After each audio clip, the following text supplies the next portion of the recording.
and slave labor. These two wonderful industries make modern life a breeze. And what this fine little filly doesn't realize is that her chic accessories and stunning appearance come from oil and slave labor. Huh? That's right, classy lassie. Everything from your thong to your nail polish, your smartphone to your eyelashes come from oil and slave labor. Your top from Uzbekistan. Shorts from China. Jewelry from Indonesia. And your iPhone from Taiwan. Oh no, not my iPhone! Steve Jobs may have been a genius, but he couldn't work like a 5-year-old Asian boy can. Even your bra and panties from Bangladesh. Whoa there! Looks like science can go no further. Except for these silicone beauties from DuPont. Hey. Oil and slave labor, making the Western world beautiful.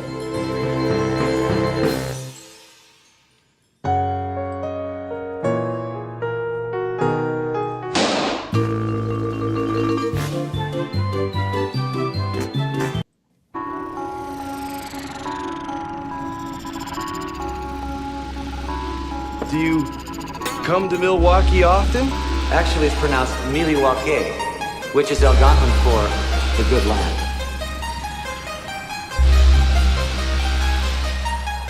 I think one of the most interesting aspects of Milwaukee is the fact that it's the only major American city to have ever elected 3 socialist mayors.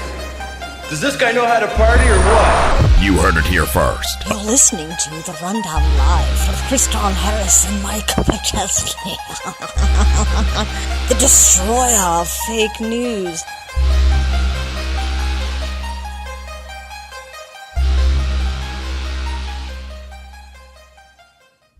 Hey,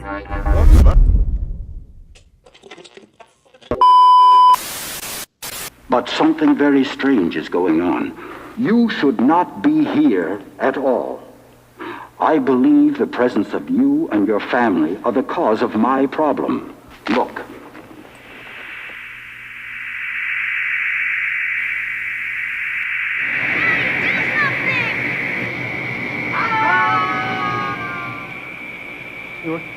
We were all killed, weren't we?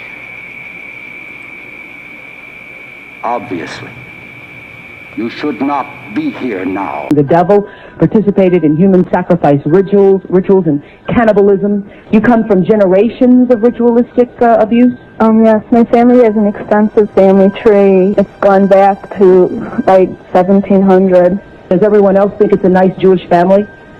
From the outside, you appear to be a nice Jewish girl. Definitely. And you all are worshiping the devil inside the home? Right. There's other Jewish families across the country. It's not just my own family. There would be rituals in which babies would be sacrificed, and you would have to, you know... Whose babies?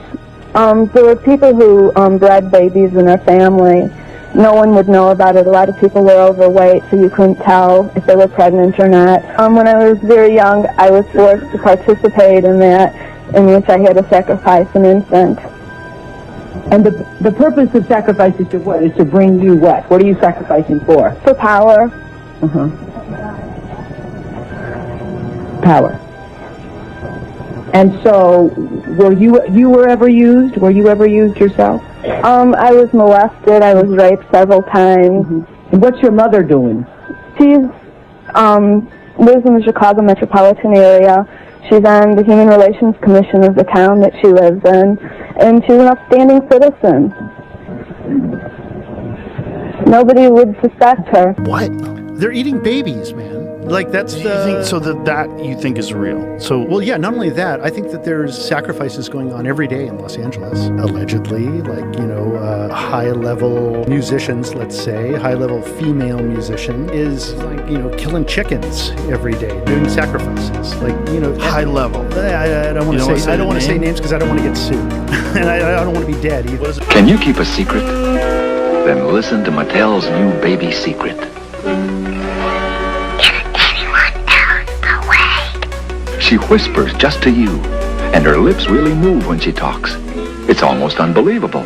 I want to tell you something. Baby Secret tells lots of secrets, so you never know what she'll say next. The ancients were sacrificing to the gods. These cultists today are doing it. So, here's the question. Why? When they said we're making a sacrifice to the gods, we're making an offering to the gods, what do the gods get out of it? What do they get out of it now with these cultists doing it? And so at this cusp is this demonic force which is described in all these ancient cultures and all these religions. I mean, how many Jews talk about the Holocaust and haven't got the faintest idea in the world what a Holocaust is? Oh, a Holocaust is a terrible tragedy. Oh, it's a big fire or something like that. It's terrible something. No. That's not what a Holocaust is. A Holocaust, according to the actual research documents, means a sacrificial, ritualistic burnt offering. When Abel and Cain and Abel in the Bible offered up a sacrifice to God, the word in the Hebrew Bible is they offered up their holocaust to God. So a holocaust is a ritualistic, sacrificial, burnt offering. Get it right. Why did the Jewish leaders in this country and around the world use the term Holocaust? Very interesting. We sacrificed 168 beautiful, innocent school kids, the best kids. Tremendous sacrifice. Nobody does sacrifice like we do. We did it for you, sir. Believe me, Baal, it's huge. More. I want more! There are even rumors of Moloch worship within Freemasonry, particularly at its higher degrees. Moloch's legacy is most visible in its cultural symbols, pervasive in movies, television shows, and even architectural motifs. The bull and owl representing Moloch have become symbols with varied interpretations, often detached from their grim origin. The Star of David, where does that symbol come from? It's never written explicitly in the Bible itself. Is it in the Talmud? Perhaps. Is there a passage in the Bible about that or no? No. Okay. So you're not really sure exactly where that comes from? No. You got me. Is it nobody knows, huh? I don't know. I'm not, yeah. Because I know it's called the Star of David. Yeah. Does it have anything to do with David? No, I don't think so. There must be somewhere. I do not remember exactly what the association was. Okay. I believe that what they call the Star of David is actually the Star of Remphan. Because when you study the Bible, you'll see that when they worshipped other gods, the Bible talks about them carrying the banner of the star of their god Remphan. You rejected the God of the Bible. You took up for yourself the star, that's the six-pointed star, of your God, called Remphan or Kiyun. All these were names for Moloch, the great Baal, the great fire god, who was the devil. Beelzebub. That's right, Beelzebub. And they were shocked about this. Now, who is this star god? If they only read the Old Testament, they would know this. In Amos, God said, you have taken up the star, and you've made me furious by doing that. And you have actually sacrificed your own children to the star god through the fires. They sacrificed their own children, the Jews did, to the. If you know the symbols, Moloch, or Saturn worship, seems to be everywhere. From corporate logos to prominent religious centers, we can see the rulers broadcasting their true allegiance under the cover of day. They tell the masses that these symbols mean something different, but among themselves, it is Saturn worship. The planet Saturn actually has a hexagonal storm on one of its poles just perpetually churning. The hexagon is a 2D representation of a flattened cube. Strange that the ancients somehow knew the association between the cube and the actual planet, millions of miles away. The Kaaba in Mecca, where 1 billion Muslims pray toward every day, is a black cube. During the Great Hajj, or pilgrimage, a sea of Muslims circle around the black cube, just like the rings around the planet Saturn. Saturn is often known as the Lord of the Rings, in fact. According to the Jewish historian Flavius Josephus, Nimrod was the first man to become a tyrant over others, a leader who sought absolute dominion over humanity. Josephus states that Nimrod openly rebelled against God, despising humanity's dependence on its creator. He taught people to distrust God and rely solely on their own strength. Josephus explains that Nimrod built the tower for two main reasons. First, to directly defy God. Nimrod wanted to prove that nothing could destroy them again, alluding to the flood. I thought that if God were to send another judgment, the tower would be so tall that not even the waters could cover it. Secondly, to keep people united under his control. He feared that if humanity dispersed and obeyed the divine command to fill the earth, he would lose. When you do the studies on Nimrod, the fall of Babylon, and the spreading out of the people back then, you'll find that each culture, whether Egyptian or Greek or otherwise, are all essentially worshiping the same god and goddesses of Nimrod and his wife/mother, but they call it different names, and the story changes a little bit depending on the area and the language that they spoke back then. So essentially, Nimrod is not only Gilgamesh, but he is Osiris of the Egyptians and the reincarnation of Horus of the Egyptians. He is Apollo of the Greeks, and his wife is Isis. So if you connect all the dots with these ancient stories, they are all describing Nimrod. So if we make a full circle, the great architect of the universe that the Freemasons are worshiping or having their members put their belief and allegiance in is actually Nimrod. Therefore, when you see celebrities and politicians look up and idolize people like Isis, Apollo, and Osiris, when you see our monuments and our culture are actually building monuments and statues to the allegiance of these ancient gods, they know exactly who they're making allegiance to. It's not just an allegiance to a myth of Apollo or Osiris, but they understand that this is Nimrod, that this is ancient, that this is the first civilization, that historians can go back and study, and they're trying to resurrect and keep alive the original intent and religion of Nimrod.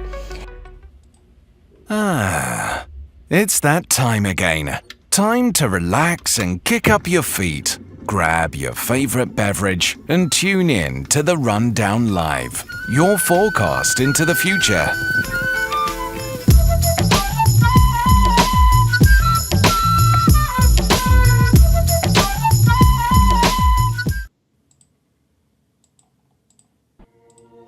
And because of this administration, we are tonight a world divided.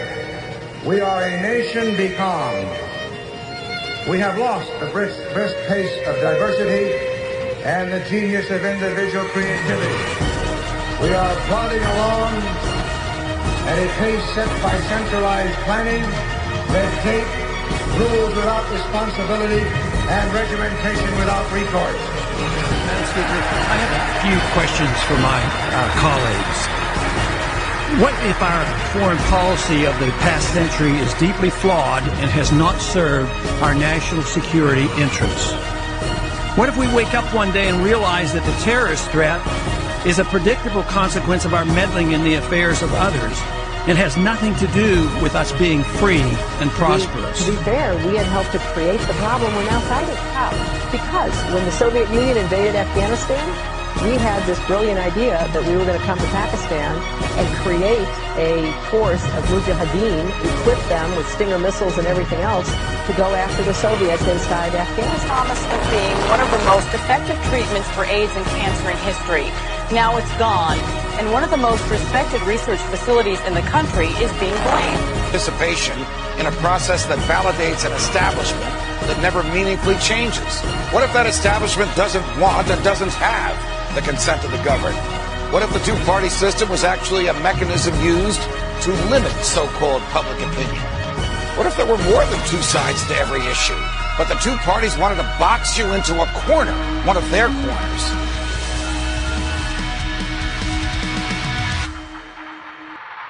Censored by the mainstream media, the destroyer of fake news, and your host of the Rundown Live, Kristan T. Harris.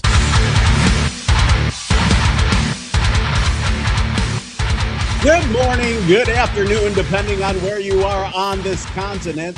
I'm your forecast to the future, Kristan T. Harris in the Rundown Live on GroundZeroPlus.com. You can get the rebroadcast nightly after Clyde Lewis's broadcast. If you're not up early enough, we're live noon till 2 p.m. Central Standard Time for you West Coasters who listen to Clyde a lot. That's 10 a.m. till 12 noon. And then East Coast is 1 p.m. till 3 p.m. Eastern Standard Time. And you can also find us on Spotify, rumble.com/The Rundown Live, YouTube and Facebook if you want the video. And we've been trying to use the BitChute a little bit. You know, the BitChute is sometimes friendly, sometimes not friendly. It depends on what you're getting into. But today we have a great guest joining us. We're going to dive into Baal Baal worship, Moloch worship, esotericism, sun worship. We're going to get into cloning. We're going to get into UFOs. In fact, that's where we're going to probably go first here real quick on the broadcast. We're going to start diving in and talking about essentially, what's going on. Matt Gaetz came out and he's like, yeah, there's this animal-human hybrid program. At least that's what they want you to believe. And here it is. I want you guys to hear this real quick. I think the most important information will be the biologics that are not human that have been discovered. And like even some of the briefings that aren't classified just need to be out in the public. I mean, I had someone come and brief me who was in a military uniform, worked for the United States Army, that was briefing me on the locations of hybrid breeding programs where captured aliens were breeding with humans to create some hybrid race that could engage in intergalactic communication. An actual uniformed member of the United States Army briefed me on that. Non-human biologics, interracial alien mating? What the F is going on? Look, wait a second. You had whistleblowers tell you this kind of thing? Can you please unpack that? I had a guy who was uniformed. He was a senior enlisted with the United States Army. Came into my office in Crestview, Florida, in a non-classified setting. I had members of my staff there, and what they explained is that the military ran a very secret program where aliens that were living were enforced breeding programs with humans that had been abducted from war zones and from even the caravans of migrants. Now, again, I didn't verify this, but what the whistleblower was telling me is that there were like between 6 and 12 locations around the country where this happened. And what he wanted was a group, members of Congress, to all show up at the same time at all of these different locations so that any of those activities could not be moved. And of course, it's a physical impossibility to get members of Congress to simultaneously show up at like 8 locations at one time. And so that never occurred. What do you mean non-human biologics? Like this? Well, that was the testimony of David Grush before the House Oversight Committee, Yeah. which I joined. And the testimony was that in crashes of craft that had been recovered by the CIA and through a special program that the CIA had for crash recovery, that it wasn't just the hard materials, it was also biologics, but that they couldn't identify a human source of those biologics. I think the most important information will be the biologics that are not human that have been discovered. And like even some of the briefings that aren't classified just need to be out in the public. I mean, I had someone come and brief me who was in a military uniform, worked for the United States Army, that was briefing me on the locations of hybrid breeding programs where captured aliens were breeding with humans to create some hybrid race that could engage in intergalactic communication. And there we have it. And I have the same question all our listeners out there have, and that's, are they having swinger parties with UFO aliens, and how come I didn't get invited? At the end of the day, that's what everyone is wondering. No, I'm just kidding. But like, think about this. This is kind of crazy. Like, so we had Brad Olson on the program, by the way. And if you haven't seen the interview about Antarctica with Brad Olson, who went to Antarctica, and where he talks about the missing group of people that disappeared for a week or two. They were there to do some kind of scientific readings for the government, and then they disappeared, right? They went to the base to see where they are at. They haven't heard from them. There was no one there. It was like no one was ever there. And then they did a search party. They couldn't find them, and they gave up. And then right when they gave up, a couple days later, they get an incoming call from the base they just searched, and it was the scientists, and they wanted to get out of there now, stat. Well, all that stuff was set to Wright-Patterson Air Force Base, the one that McCaslin was in charge of. So, like, maybe there's a hollow earth and some aliens up there. I don't know. Maybe they were just doing some samples, or maybe they were there to communicate and figure out what was really going on. And they wouldn't talk about it. It was, like, real secretive. No one would talk about it. But the idea is, with Brad Olson, is he talked about something called the black goo. And, like, I think that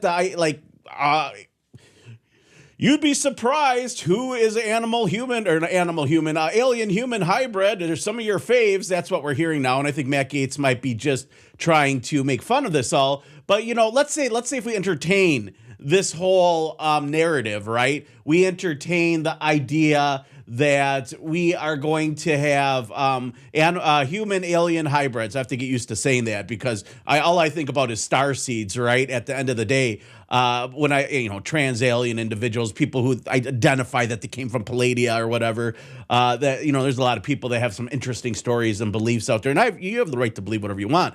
But the black goo was like what you saw in X-Files, right? It's sentient is what Brad Olson said. Now, I don't know. Like, I've never seen it. I'm just an investigative journalist. I listen to everyone. That's kind of part of it. Brad Olson is a cool dude, owns a book company. We have similar research, which he does a good job on, which is on giant human skeletons. But like he was saying, they used the black goo to make people more resilient to cold air, maybe need less food, things like that.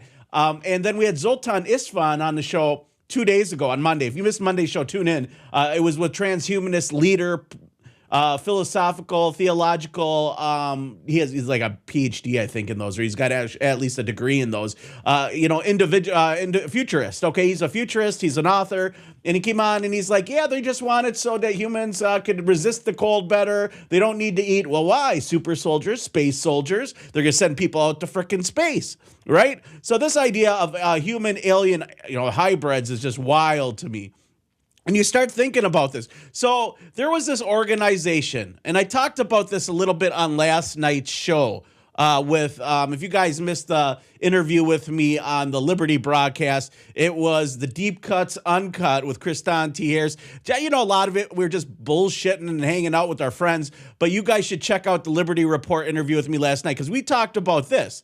And that is, and we're going to put this on the screen for you guys so you guys don't have to stare at my ugly face here. And by the way, we're going to go ahead and show you this too real quick. This article with Matt Gaetz says he's briefed on hybrid race mixing human aliens. This is what they want you to believe. First of all and foremost, the first thing I think about all this, before I go down the rabbit hole, if this is happening, could it be happening? If it was happening, what would be the timeline in our metaverse?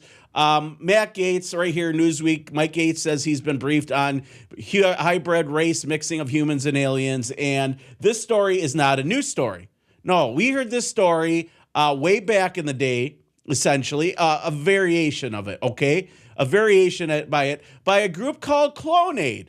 Do you guys know who Clonaid is? Back in 2002, they allegedly cloned a human being. But what was interesting about this organization, it's a bunch of UFO-like scientists.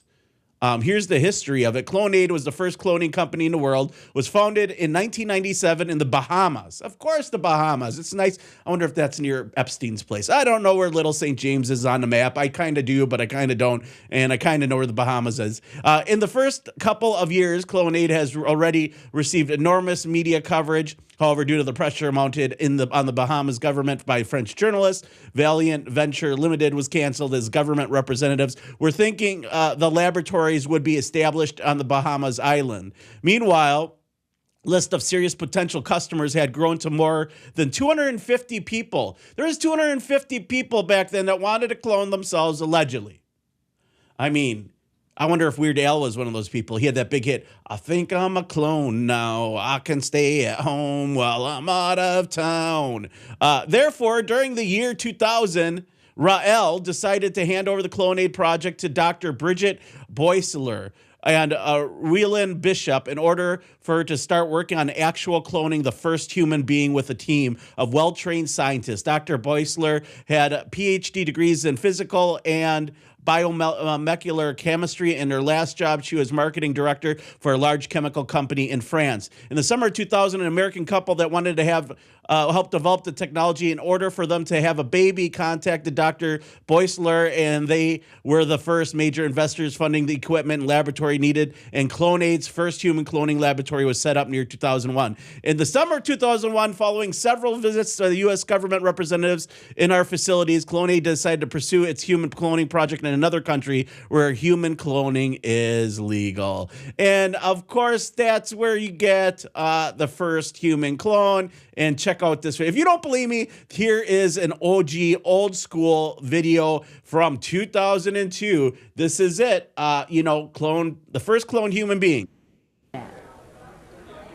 I'm very, very pleased to announce that the first baby clone is born. She was born yesterday at 11:55 a.m. in the country where she was born. So this will not give you more details about the location. She's fine. We call her Eve. I think cloning humans is inherently a bad idea for sort of, if I may, evolutionary biological reasons. And that is that if you clone yourself, if this were successful, this kid, this baby, would not be the combination of two people's genes. And so this kid would be inherently falling one genetic step behind, if you will, everybody else in kindergarten. Everybody else would be a result of a mixture of genes. A clone would be the result of a single set of genes. Glenn McGee is director of the Center for Bioethics at the University of Pennsylvania and the author of the Human Cloning Debate and Generation Genome. Dr. McGee was with the FDA 2 years ago when it shut down a Clonaid lab in West Virginia. He joins us now from Philadelphia. Doctor, thanks for being with us. My pleasure. First of all, why did you shut that lab down in West Virginia? Well, I wasn't responsible for the decision, but the real issue is one that has plagued not only Brigitte Bossellier, but Clonaid since the beginning of this effort, and that was false promises. $200,000 were taken from a city councilman in West Virginia to bring back his dead son, and Clonaid had set up a lab with Brigitte Bossellier at its head above a daycare center in West Virginia. And when the FDA investigated, what we found was a lab that was roughly at the high school level. And indeed, that issue is with us again today.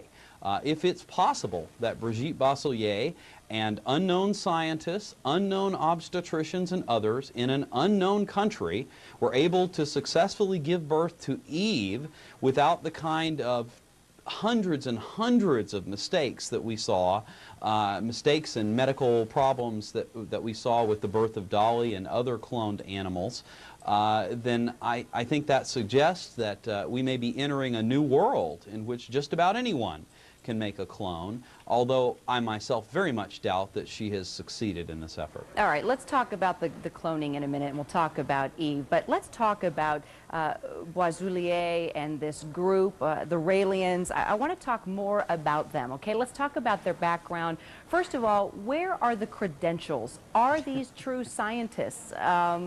Give me the background. Well, I want to be nice. Let's be blunt, though. The cadre of people who have claimed that they will clone a human being within the next 3 or 4 months includes a number of scientists and others whose published work on this area of research, cloning, making children through assisted reproductive technology, is about altogether 10 or 15 pages. We're not talking about a distinguished group of scientists who have worked together. In fact, when the National Academy of Sciences, at the request of Congress, brought not only Brigitte Bossellier but others together just a year and a half ago, they were overwhelmed by how little those scientists involved with this effort actually know. What we know about this group is that they've taken a great deal of money. They have come nowhere in the published literature forward toward creating a monkey clone, let alone a human clone, and yet here they are out of the blue with no baby and no mom, making the claim that they've successfully had a human birth. I think it is literally unbelievable that such a thing would happen. All right, just for the sake of fairness here, Boisoulier gave us an exclusive interview a couple hours ago when talking about her expertise, the group's expertise. This is what she had to say. Let's listen to this and come back and talk about it. People have been talking about defects for this reason without checking what we know about in IVF. of human people. And we have experience, we have 24 years of experience on assisted reproduction of human, and we benefited from that. So we benefited from a lot of work that has been done on cow cloning, of course, because my expert, the technician who did the embryos, actually have been doing more than 3,000 cow embryos before touching any human eggs. Dr. McGee, she's talking about her background, that they have 24 years of experience in reproduction of humans. Yet, let me just read something from the Boston Globe. This was an article that did something on the Raelians, this organization, this sect that they are a part of, talking about its founder, Claude Vourlon, the former editor of a French auto racing magazine, founded the sect in 1973 after saying that he had encountered green-skinned beings emerging from a flying saucer during a mountain hike.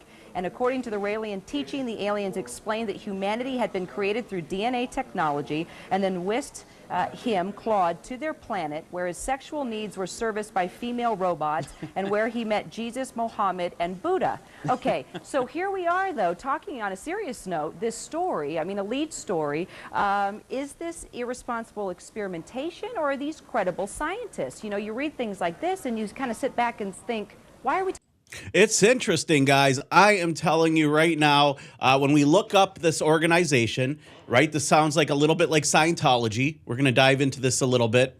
Clonaid, founded in 1997 by the Raelian UFO religion. So it started by a UFO religion. This is what they believe. This sounds like something like out of Hitchhiker's Guide to the Galaxy, right? Don't they find Elvis on some planet far off in the universe? Was Arthur Dent, Ford Prefect, and Zaphod Beeblebrox. Oh, Elvis is still alive. He just escaped to another planet, LOL. But here we are. We have Clonaid, founded in 1997 by the Raelian UFO religion. And I want you to know this is what these people believe. I'm not making fun of them because obviously there's a small chance or a chance that they cloned a human being. And this is what the elite somewhat believe in. Right now we're hearing at Matt Gaetz, human alien, hybrids. He's being briefed on it. Doesn't mean it's true. It could be a whole bunch of hogwash. It could be what the deep state wants you to believe. Right? Don't forget about Wernher von Braun and Project Bluebeam, where they're going to make an UFO, type event happen, and it's going to be used to establish a new world order because the world's going to fall for it. I mean, we've had the programming. We've had the ancient aliens, which I respect those guys. I think that a lot of their theories are interesting, right? But at the end of the day, we can't forget the fact that they made us aware of the whole hoodwink before it even happened, right? This is before any of this happened. We've been programmed by ancient aliens. We've been programmed by William Cooper. We've been programmed by people before him, Don Ecker. And I'm not saying that's a bad thing. We've been warned by Wernher von Braun that they're going to try to hoax an alien invasion. All of a sudden, you have Barack Obama. He's like, let's get it going. Then again, you got these people at bases disappearing like McCaslin, which we're finding out to Area 51, which, by the way, Nathan, I found out who he was. I found, thanks to our listenership, which, by the way, we got to have some of the best listeners on Ground Zero. And I'm going to answer the questions later that people really want to know is, are we going to clone Clyde Lewis and Alex Jones? Because we need more Clyde Lewis and Alex Jones in our life, right? Imagine if there's like 100 Clyde Lewises out there and 100 Alex Joneses, and you can't figure out which one's the real one. And they're all spreading the message of liberty. And they're all out there, going out, teach our people. I mean, that's really what we want to do with cloning, right? Clone Jesus, that sounds a little bit controversial. But anyways, this religion, right, is kind of like what we're starting to see with Scientology. I wouldn't doubt it would be an offshoot of Scientology, Clonaid. Here it says the Raelian UFO religion led by Bridget Boisler is a Bahamas registered company that claim to aim for human cloning and achieve immortality. So it fits in with all the transhumanist agenda, right? Post-genderism, right? We had Zoltan on? He's like, you won't need to eat. They want to make humans that don't need to eat and don't need water and don't need food and can live in cold temperatures, right? I don't know how they're going to make such things. There's technology maybe to just keep the genes replicating without the food. Who knows? But that's what post-humanism is. Like, that's a whole nother rabbit hole, and I'm trying to keep the train on the track today. Despite declaring the first human clone in 2002, they provided no evidence causing widespread skepticism. Maybe Eve is living in Israel, because that's what some of the rumors had. I don't know. I'd love to interview Eve. I wonder if Bridget is still alive. That'd be an interesting person to interview, but we'll go ahead here and see. The Raelian UFO religion is an atheistic scientific religion founded in 1974 by Claude Vorhelin. Rael is his name in France. Rael, because Elohim is always esoteric, right? El is allegedly Saturn, in which we're going to get into the fire deities here. It centers on the belief that humanity was scientifically created by an advanced extraterrestrial race called the Elohim. Remember, El is believed to be God or creator. That's where you get like the term elder, right? Elite. You can look at all the other El that is out there. There's names out there that start with L. Raphael, Michael, all the angels, right? Or most of them, for some reason, Lucifer doesn't end in L, because it's a title also, whom early humans mistook for God. So they're saying that the old aliens created humans in the petri dish, much like we're doing now with the technology we have, right? And that they, Buddha and Muhammad and Jesus are all hanging on some UFO planet, high-fiving with aliens and doing theological conversation and philosophical conversations. But anyways, the idea of the organization was early humans mistook for gods. The group advocates for human cloning, right? There it is. Oh, sexual liberation, which leads to sexual ritualistic magic, right? We're seeing a lot of that in the satanic ritual abuse. Pacifism, which is different because SRA is really aggressive, right? They abuse the children, but, maybe through sexual liberation, they control them, right? And building an embassy to welcome Elohim back to Earth. That's what the aliens told him, allegedly. I don't know if he's astral projecting or what his belief is, but core beliefs and practices of the religion is atheistic creationism. Rejects supernatural gods, believes in Elohim used DNA to create life on Earth. Well, by definition, that could be God or a godlike figure. I guess it depends on somebody's definition. The message, Rael claims he was contacted in 1973 and 1975, instructed to inform humanity of its origins and prepare for the return of the Elohim. Project Bluebeam, it sounds like, a baptism ritual where new members formally submit their DNA to the Elohim. Oh, okay, so you just got to give up your DNA. They collect your DNA. Okay, scientific immortality. They believe in achieving immortality through cloning and memory transfer. And that's what we've been talking about on this program. Downloading your memories into a computer,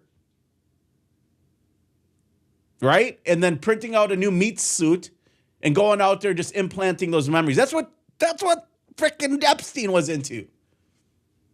Or Palm Beach Pete. I can't be Epstein. I'm Palm Beach Pete. You remember that guy? Could be his clone. Who knows? You'd be surprised who's cloned out there, Matt Gaetz says. The organization is sex positive, promotion of free love, sexual exploration, and LGBTQ plus rights. Of course, the furries and everything else, rejecting the guilt associated with traditional religions. We don't need any kind of boundaries. We can just go do whatever we want. It sounds a lot like, what's that religion out there? Atheistic Satanism, which is different from satanic Luciferianism. Catholics and Protestants and Lutherans and Assemblies of God. They got their different religions and viewpoints, and they do different things. You got Islam and Judaism and, all these different varieties. And, of course, they're going to stem off some of this different controversial movements. The movement has faced criticism for its sexual practices, use of the swastika within its symbolizing infinity and time, and has failed unproven claims of cloning human beings because they wouldn't allow Eve to be dissected by the media. Somebody else paid for it, keep in mind. The group is frequently described by critics as a cult and is often in the spotlight for its provocative, sex-positive, and science-focused stance. So, that being said, which is just wild to me, it really brings in the question, do we want this world? This is the world we live in, by the way. In the chat, Hero Paranormal, by the way, has this to say. If you guys aren't in the chat, get in the chat. We read the chat quite often here on the broadcast. And Kanye West, the star man, was deep into Rallianism for a minute. Okay, that would make sense. He was like going down the rabbit hole, diving into it.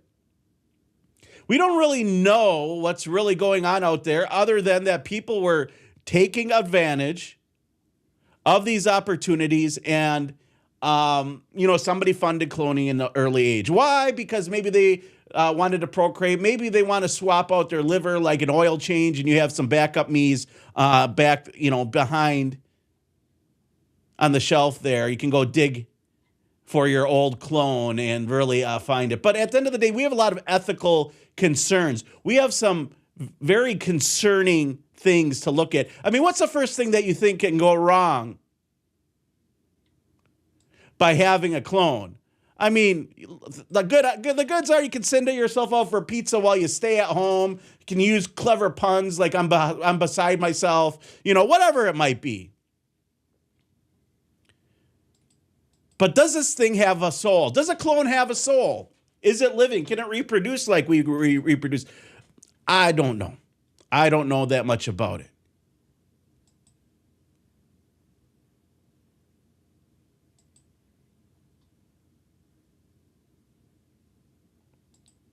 When you start looking at this, by the way, in the chat, Dake says, did you know NASA released the first up-close photo of the moon today in history?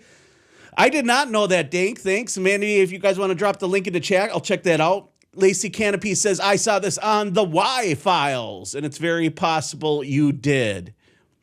That being said, thinking about missing scientists, the McCaslin missing, and all these other individuals, the whole idea of child sacrifice. Have you guys seen these Epstein file leaks? I'm talking about the gritty ones. I'm talking about the ones that a lot of these weirdos like Epstein talked about and were involved in. We saw in the intro of the show, one of the top, movie producers worked with Quentin Tarantino. He's like, yeah, they're eating babies. Yeah, there's sacrifices, chickens, humans, all that. Yeah, there's about 8,500 Baal worshippers every day in Hollywood. Actresses and female singers are doing sacrifices. Of course they are. We heard John Todd say, well, I used to run Zodiac Productions. I was at Capitol Records and Columbia and RCA and a bunch of other record labels, right? And he's like, what we would do is when a big record would come out, we would wait till the full moon, which I think Lacey mentioned something about the full moon. But we'd wait for the full moon, and then we'd take all the vinyl, all the master copies of any album that we wanted, and we'd take it up to the temple. And he said every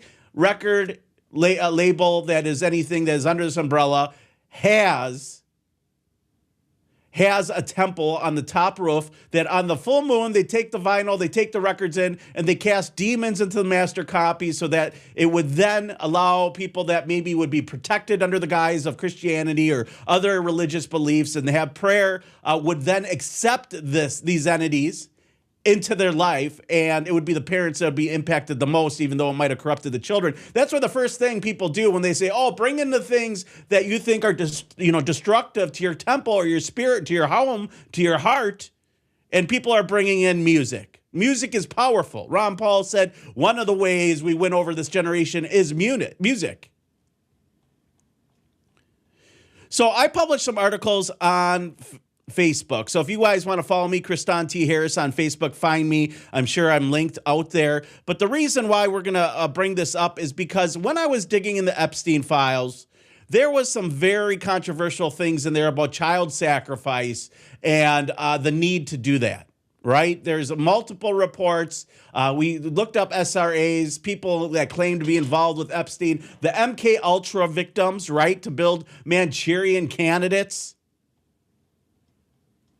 And I want to give you guys some evidence of the things I'm talking about. Now, I'm not saying that this is exactly what's happening, but this is what people are claiming is happening, and it's an echo chamber. Either they've been programmed to believe that they sacrificed a child and they had to eat it, and there's usually a group of them. The kids don't do it by themselves all the time, or they're making it up and they are all having the same story as if it's not real. You know, like they're just hanging out, they're doing the SRA, and really at the end of the day, it's all BS. But I want you guys to hear this because I've heard it before. I've interviewed people. Okay, here we go. We got it. I'm going to share this. I'm going to put it on the screen for you guys. And I want you to know some of these are unsubstantiated, and some of them,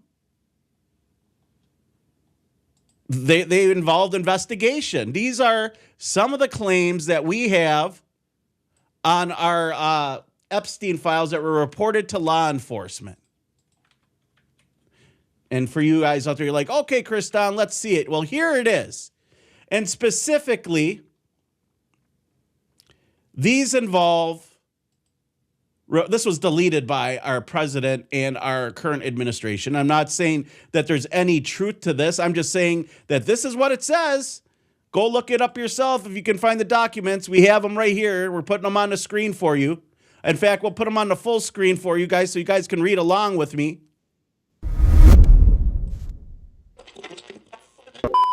And here it is.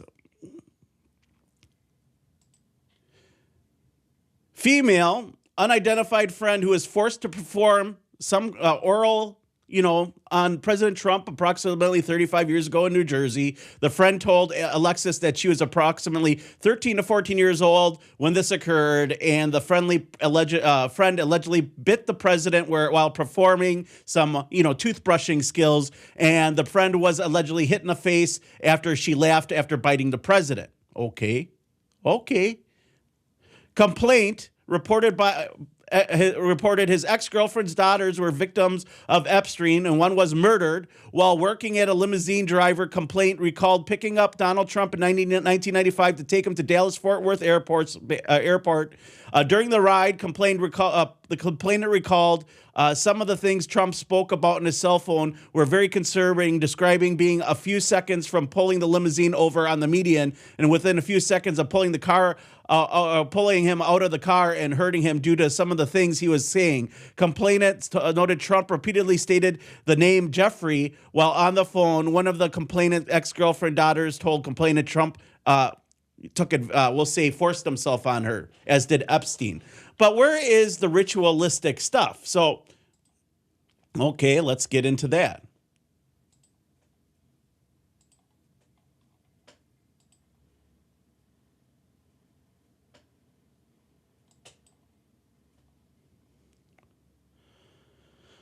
I mean, there's so many of these. We could go over and over. The idea is here that there's ritualistic abuse, the leader involved, and a lot of times it involves satanic ritual abuse. Now, the one about George Bush on the boat and them eating, feces out of the child's intestines. Donald Trump, the president, had parties at Mar-a-Lago called Calendar Girls. Jeffrey Epstein would bring the children and Trump would auction them off. He measured the children's vulva and female privacy. I mean, I'm just going to go on and on what's all in this stuff. But it's ritual abuse at the end of the day. When you talked about the yacht and the one where they were doing a child sacrifice, or how about the one about was a 13 or 14-year-old whose uncle murdered her baby on a boat on Lake Michigan, but Trump was there to make sure it got done, per se. I mean, all that, those are all allegations that are being followed up.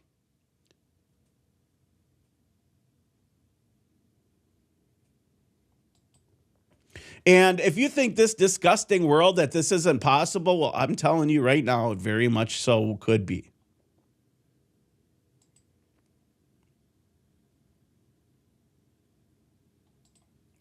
And that's just touching the tip of the table here. There's so many of these. We could go time and time again. There's all these claims. Some of them could be bogus. Some of them could be followed up with. Some of them have implicate like important people. But the idea here is they all are into this cloning bizarreness. They're all into this like SRA. They're all MK Ultra, I think. You know, Jeffrey Epstein. And there was an interview that was done recently, and we had it on the broadcast, where the guy was like, yeah, MK Ultra, you know, basically not MK Ultra. Epstein ran a program, and he just ran it better. He could go from like a murdering rabid animal to like very kosher and very cool real quick. It was like the programs turned on and off.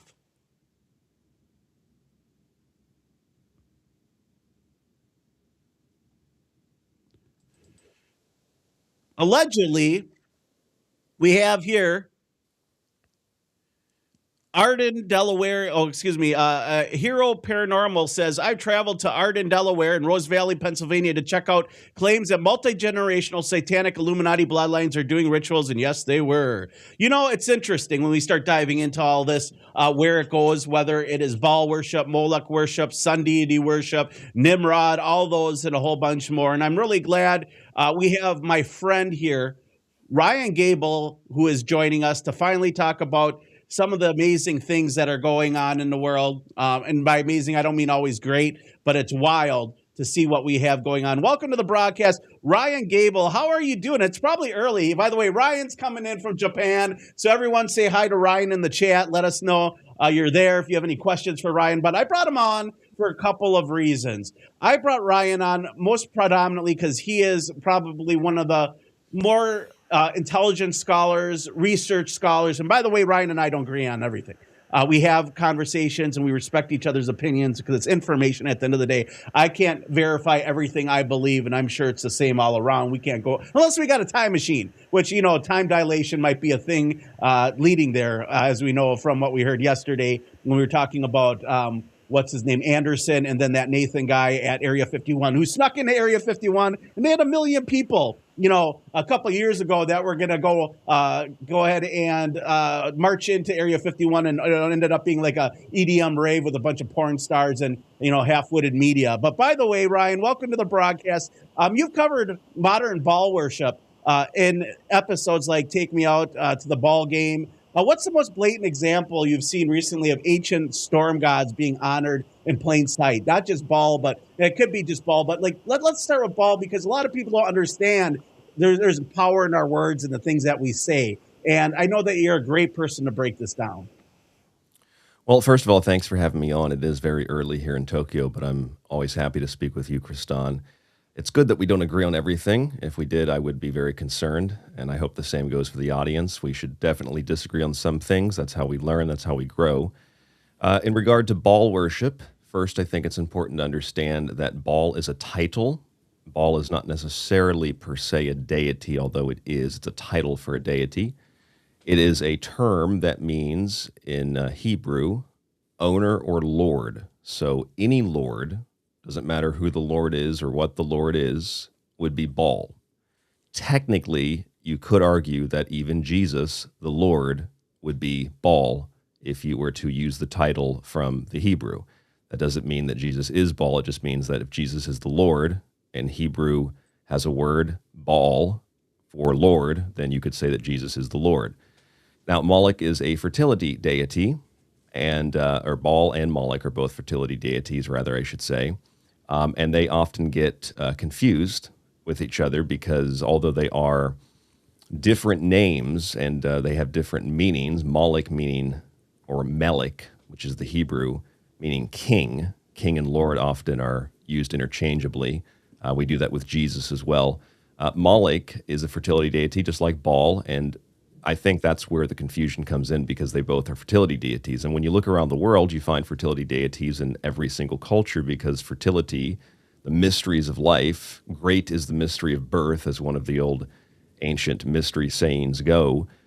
We like to concern ourselves with abortion pills and condoms and things like that today, but in the old world, fertility was a much more concerning thing because you didn't know necessarily where new life was going to come from. And you hoped that both in the case of the human in the animal and in the vegetable kingdom, that you were going to have new life. You were going to have crops to eat. You were going to have animals to eat, and you were going to have children, so that society could proceed on into the future. You could grow and develop and learn new things, and things didn't die out. And so from a human level, from an animal level, from a vegetable level, and from just a general, it's part of the vegetable, but part of life as a whole, you would hope that when things die in the winter, they would resurrect in the spring, which is where we are now.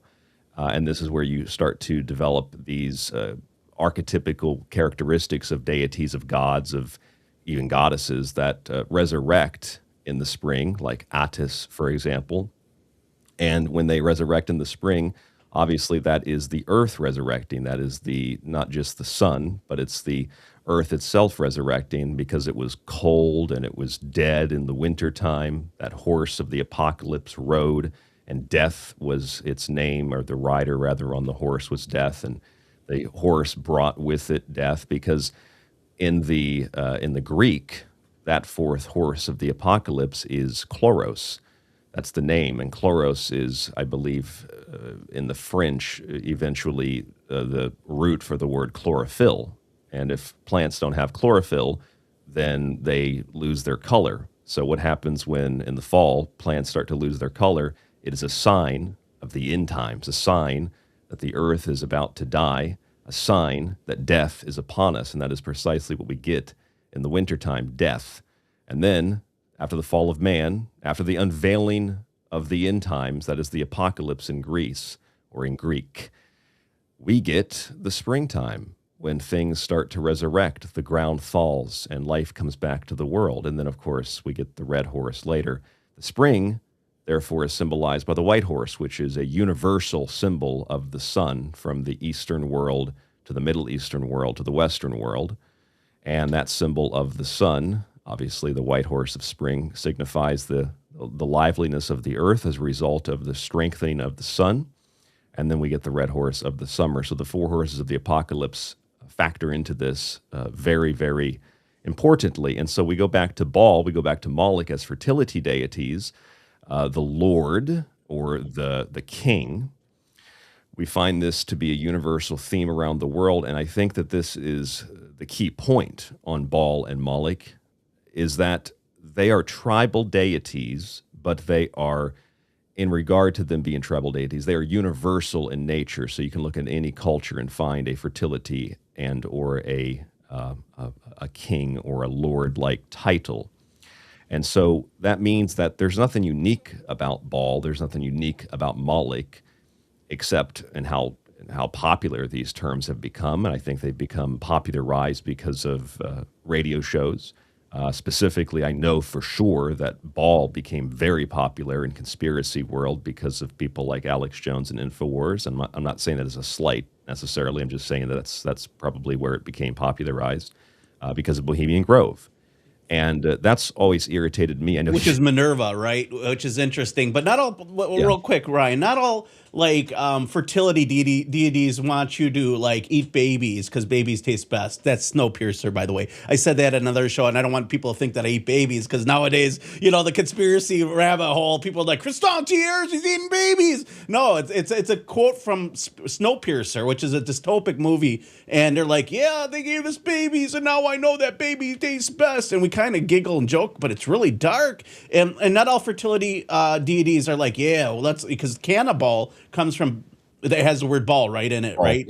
Yeah, right. So like there is a difference between Ishtar, fertility deity, and one that, give your children to Moloch or Baal, and they're like, yeah, let's cook us up some baby for dinner. It's a different thing. So there's a lot of varieties of these. And so I guess, when we start looking at these, when we look at the fertility deities, not all of them are feminine, right? Some of them are male, and a lot of the male ones are cannibalistic or sacrificial in order to get what you want out of them. Because, correct me if I'm wrong, from my understanding, part of the reason that people would sacrifice their children to Moloch was not only just to have a good crop and food, it was to inspire more fertility and power for their group, their tribe, and their family, right? Yes, and this is where things get a little bit complex, but they are pretty easy to understand if you take the time to sit through some of the heavier reading material about where this stuff comes from. So let's try to break this down. And for the record, I don't have a particular belief system that this analysis is based in, except just an encyclopedic analysis. Well, yeah, Manly P. Hall says a lot about Baal too, and well, he says something in his Secret Teachings of All Ages, if I remember right. Yes, among much else, as you've read the book and know. It's a great book and a great resource. And if you read things like that, it takes a while to dig through it all because there's so much material. So I want your audience just to take a deep breath and pay close attention to what I'm going to say, because some of the stuff you hear and you're going to maybe assume something that's not true.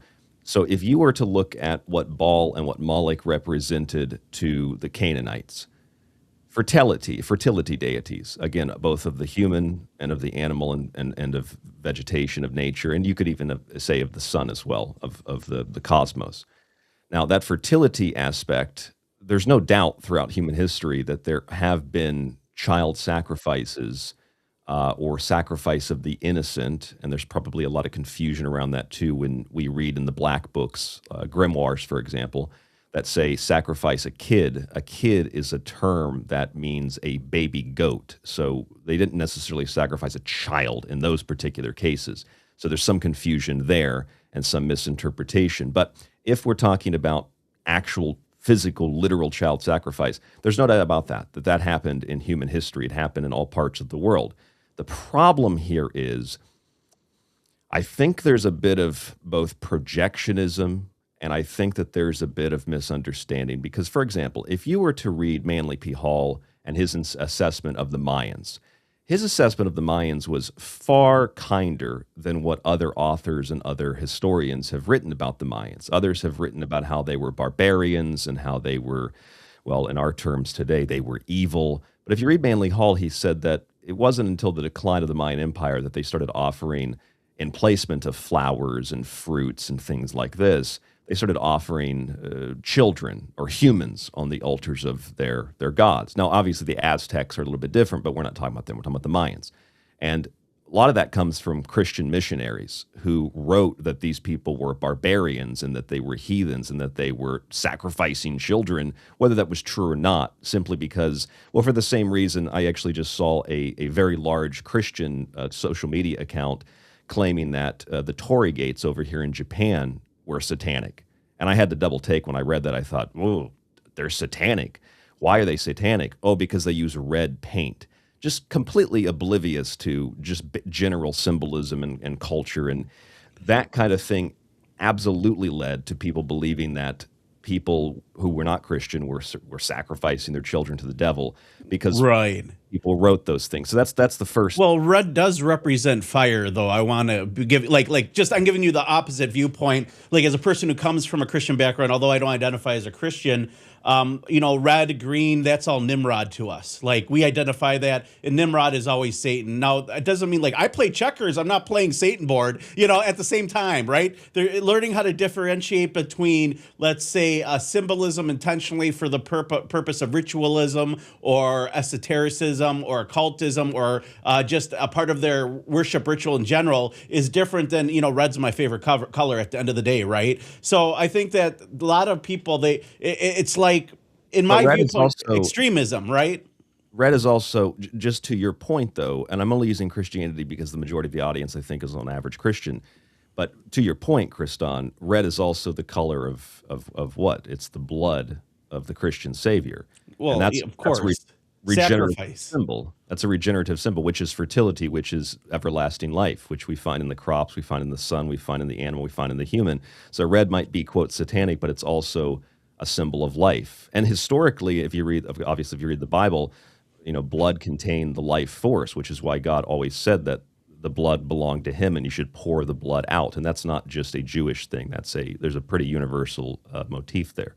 I didn't mean to cut you off, but I just No, absolutely. We've got that. Easter coming up, so there's some of this conversation we can kind of cross-reference, especially with the resurrection and the Son. Again, a burning deity and the cannibalism within the church. You know, obviously the ritual that Christ had, which was an older ritual, by the way, of eating the bread representing his body and drinking wine to represent his blood. Jesus didn't come up with that himself. He wasn't like, yeah, this sounds like a cool idea. Eat me. You know, that like, and his name wasn't even Jesus. It was Yeshua, right? And some people believe it was Yeshua ben Pantera, the Jewish people do, or some of them do. Some of them believe it was a different Jesus, you know, and so it's one of those things where we, like, if you really want to dive in and believe the beliefs of Yeshua or Christ, you need to understand where it all comes from instead of blindly believing what an echo chamber of church tells you to believe, in the symbolism in church. And we can get into, you know, the hijacking of all the cultures within the religion. But, you know, because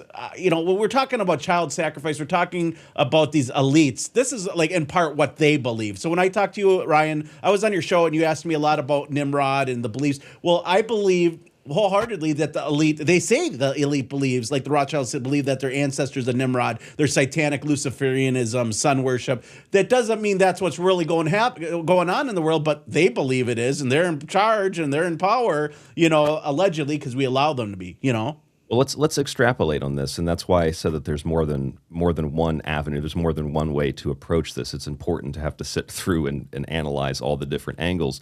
I use the Mayans as an example because I think that most people probably have like a middle of the road to a negative view of the Mayans in terms of thinking that they sacrificed children, which maybe they did. But the point was that Manly Hall assessed it, and if you read other historians, they assess the Mayans as being brilliant and as not having degraded themselves to those types of practices, and that those practices were only written about because missionaries interpreted it because in that capacity, in the same way that people call me a heathen. People have called me personally a heathen and a Satanist because I practice Shinto, which is funny because Shinto is rooted in the same Eastern philosophies that, in my assessment, Christianity is, and it's actually many. I wrote in my Occult Arcana book, my giant occult encyclopedia, I wrote about the similarities actually between Christianity and Shinto. They're virtually identical if you remove, you know, some of the more literalism.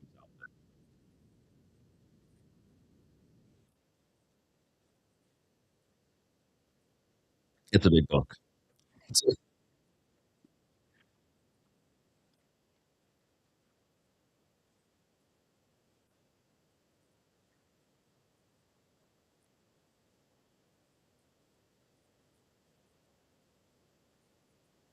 Yeah.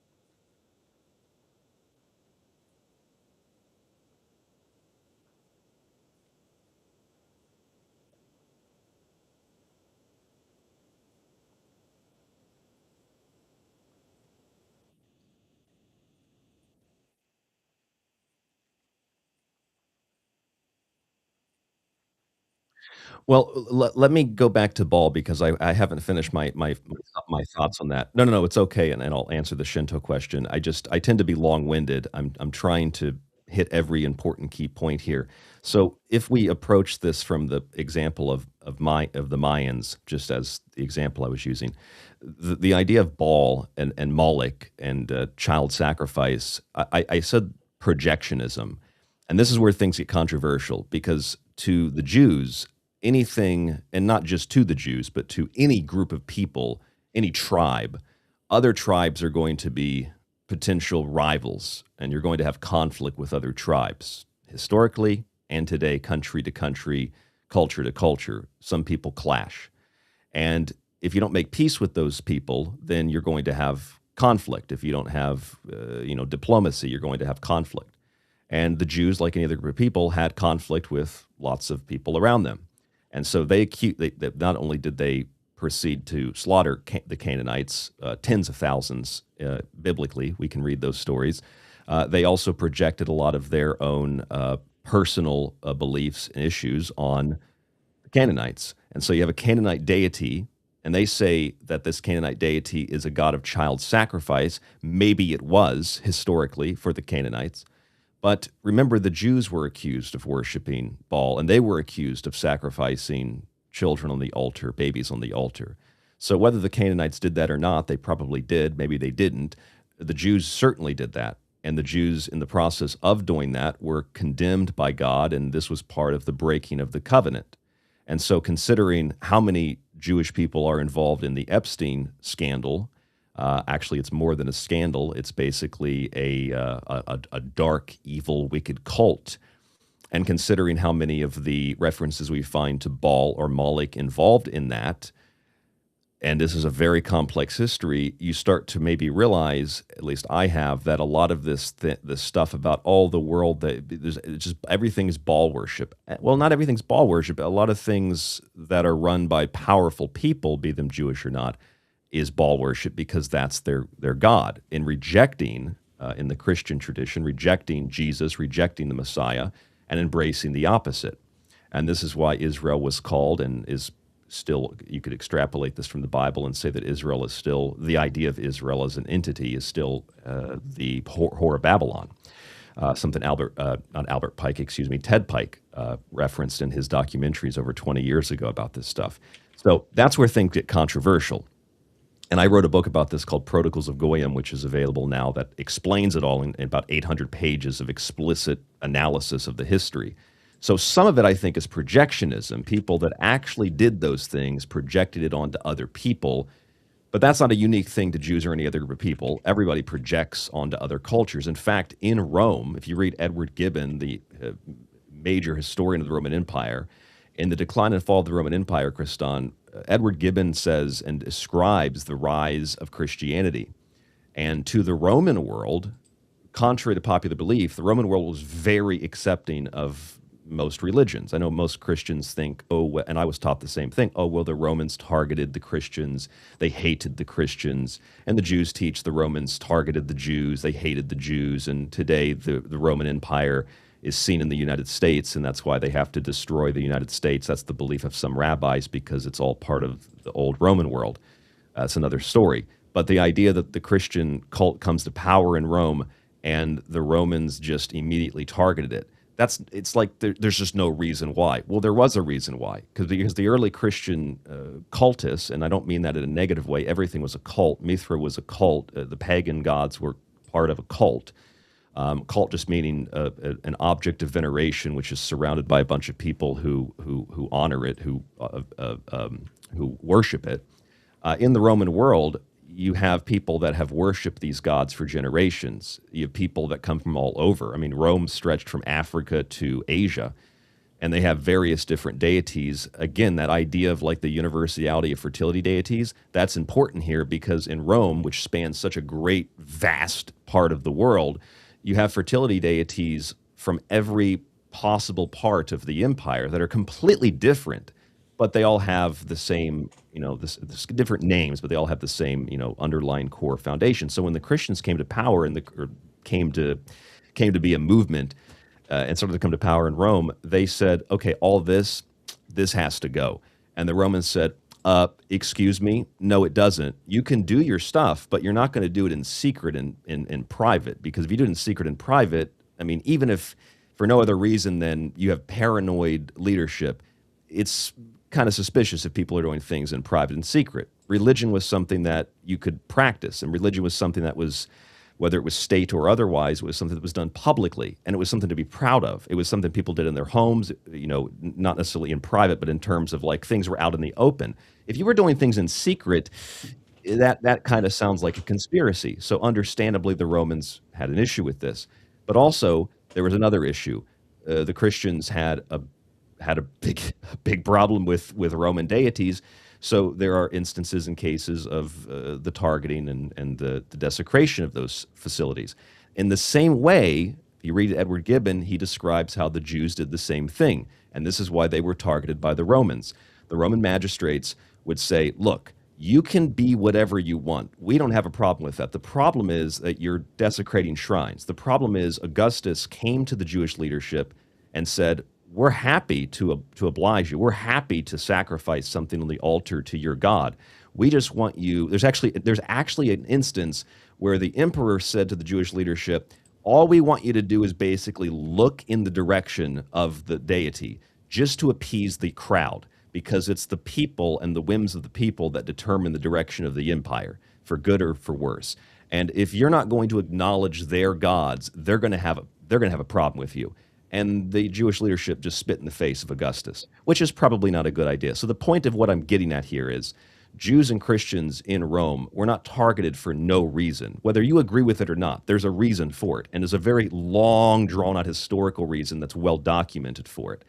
And so and this is the whole point of what I'm getting at here, Kristan, is that in the early days of Christianity, the Roman people accused the Christians of child sacrifice because they were meeting in secret. They had rejected all of the different deities, local and national, and deities of the family and community, which to people who had a strong belief in those things for generations, if you reject the family, you reject the community, you reject the law and order, you reject fertility. I mean, what else would you interpret that as? If you're rejecting fertility, then you're an abortionist. You hate life. You're going to be seen as someone who is, by today's standards, we'd call you a Satanist. So it's completely understandable why the Roman people would see the Christian cult as a group of, and would believe that if they're doing this in secret, they're probably killing children. They hate life. They reject fertility. Whether that's because they misunderstood it or because of some other reason. Well, I think Rome kind of felt them. They felt a little threatened by Christianity and the growth of this ideology to their pagan viewpoints. By pagan, I mean Yeshua following. By the way, Christianity back in the way was called the way. Right now we know what it means when the Mandalorian says this is the way, the truth, the light. Right, and so the philosophy of Christ was bigger the sinner, bigger the saint. And the philosophers and the theologists and the top people in Rome hated this ideology. And they thought, oh, it's nuts. How could somebody who's a big sinner be a saint? Somebody who's committed such horrible crimes like murder or incest or whatever it is, how could they become such a great saint? And that's kind of the story of Christ, right? He finds these horrible people, and he gets them to change their life to have purpose above and beyond being a tax collector, above and beyond being maybe a rich individual that is a horrible individual that could change your life and contribute to society and make up repentance, I guess, and redemption, being able to make up for the things that they've done wrong in their life. It would be no different if Jeffrey Epstein came out and was like, oh, by the way, I'm going to blow the whistle on everything that's going on. I've been a horrible person. This is what's going on. I want complete asylum. If you give it to me, you'll have all the names and everything we did, and here's the tapes to prove it. That would be redemption. That would be like he's asking for forgiveness. Now, does that mean that I'm going to trust this person in the future? No, I'm not God. I'm not one to tell you where he's going, if he's going up or down, or if what he believes is right. But at the end of the day, I think the idea that somebody that is an evil person, as horrible like Bill Gates, and if they change their life by coming to the idea of Yeshua and became a testament of the good that somebody could be in the world, that's like stealing the best hitter from the bad team. That's like going to your rival, Chicago Bears team and taking their best player and putting them on the Green Bay Packers and having them change their life for the better. I'm just giving you an example. So a lot of the reasons why the ancients hated Christianity, and the rumors may have been started. I'm not saying that there weren't extremist groups, because even today we have the David Koreshes of the world. You got the Jeffrey Epsteins of the world. You got these weird alien cults. You got extremism in every organization. So who knows? Maybe it was going on. Maybe it wasn't. But I know that there's a lot of talk, especially in Manly P. Hall's Secret Teachings of All Ages, of people that had eccentric viewpoints that would, want to join Christ. I can't remember what the magician's name was, but he allegedly wanted to join Christ. He was known as a prominent person back in the day, but Christ rejected him because of some of his, or the group of Christ rejected him because of a lot of his Gnostic viewpoints and his practice in deep occult dark magic. So, I mean, the way people interpret things and the way that we have access to information, it wasn't the same as that was back then. Everything was word of mouth, and who knows, maybe the Romans started a sacrificial group or found some people to do some sacrifices to say, hey, we don't know. Like, the truth is, we just don't know, Ryan. And you're right. There is a chance of that, because when we start looking at some of the ideologies, they stem from some very dark places, right? And at the end of the day, there's a lot to look and digest here, especially if you want to question your own religion. The dark is where most things that are negative manifest and fester. And the dark, in this sense that I'm referring to, is just simply not knowing, not understanding. So whether it's not understanding the Christian cult or not understanding the, quote, pagan cults, just not knowing is something that terrifies people, and it leads to speculation. And I think that despite how evil and how horrible and how disgusting some of this Epstein stuff is, as an example, I'm sure that a lot of it is also misunderstood, and a lot of it is blown out of proportion.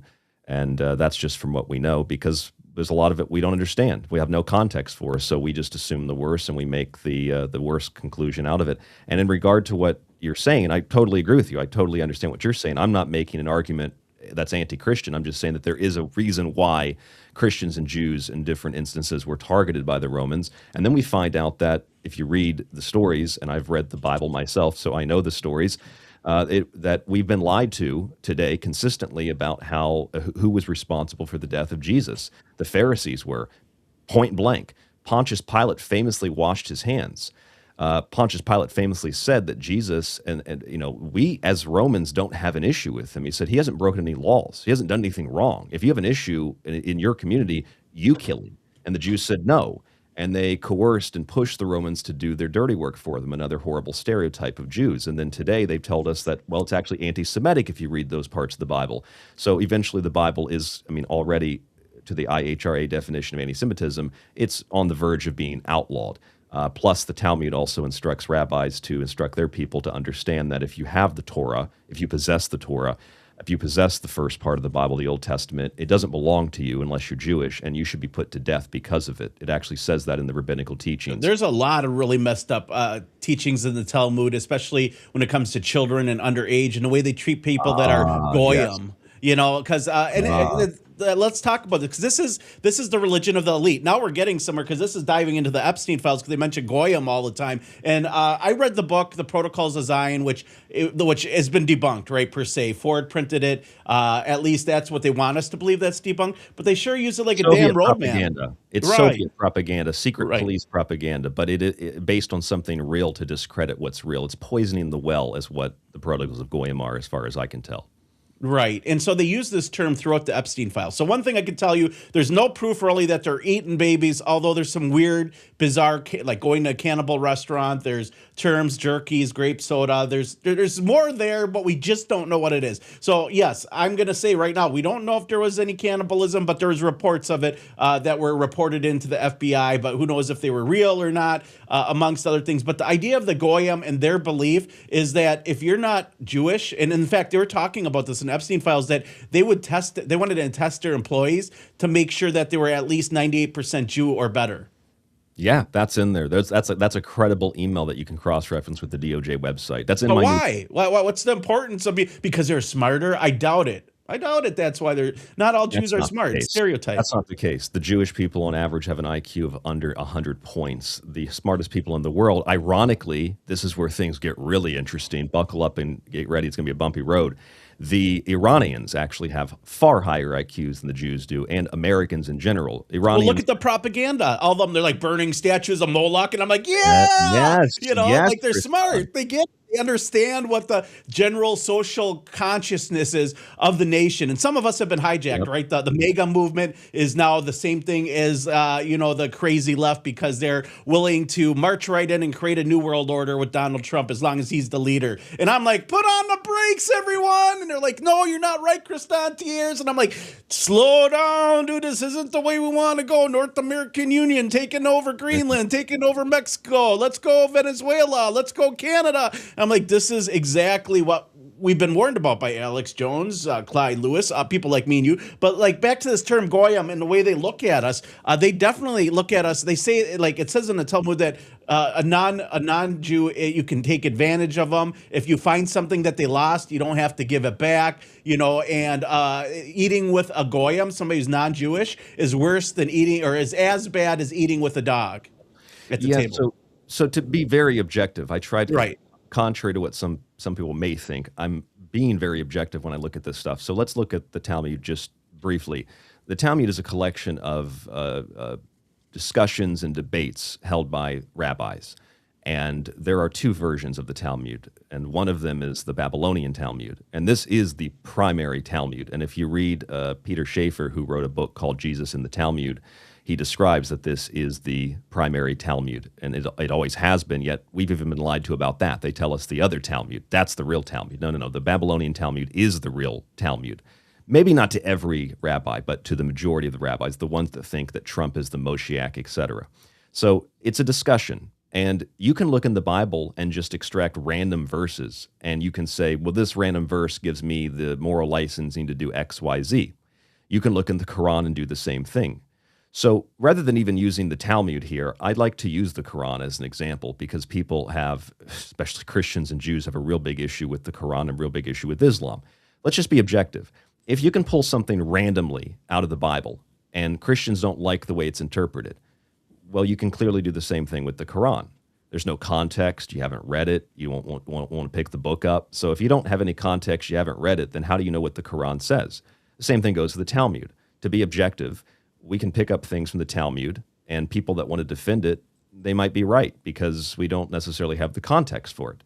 Now, there are certain things in the Talmud, what you referenced, the theft, the murder, etc., of Gentiles, is authorized. It's explicitly authorized on more than one occasion, and it's explicitly authorized in context, if you read the full context.